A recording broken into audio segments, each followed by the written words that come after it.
leads me to another question that I have. One of the real important skills that a chief education officer has is to be a communicator. You have to communicate with your school board, with your staff, with the community, with business leaders, with parents.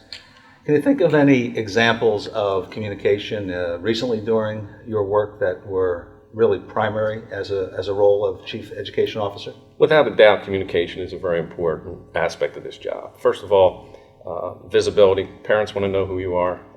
Teachers want to know who you are. So I'm always visible, communicating personally with staff and parents.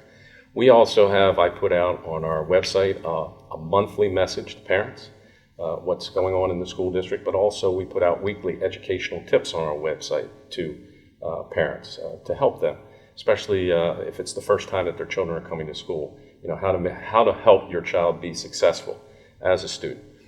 We also have an electronic communication system, which we actually had to use early on this year, where we had to go to a lockdown because of we're right next door to a high school, and there was someone that was on that property, but 3 of our schools are adjacent to that high school.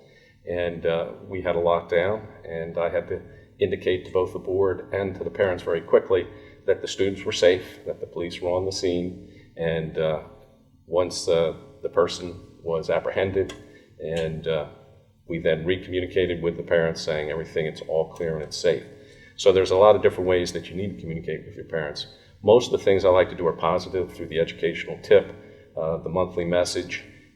They're the types of things that we use. Also, I use the communication system via the phone to welcome all of our students and parents back with some little bit of information about the first week of school. So you get a positive message coming in. Yes. Well, you've illustrated a couple of points that I think are very important that I hear from our chief education officers, that you have to communicate personally, but also that you have to use a variety of methods to get your message across. And another factor that's really changed over the last decade or so, when you talk about the kinds of threats that school districts prepare for, and now a need to communicate differently than ever before. So certainly has become, I think, an even greater part of the everyday operation. Let me just follow up on that, because that's an excellent point. I was just talking to a few of my colleagues about this.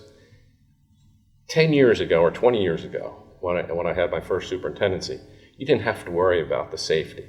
When I got to Galloway Township, where I'm superintendent now for nearly 10 years, one of the first things I had to do was put in the buzz-in system, cameras throughout all the buildings, outside and inside.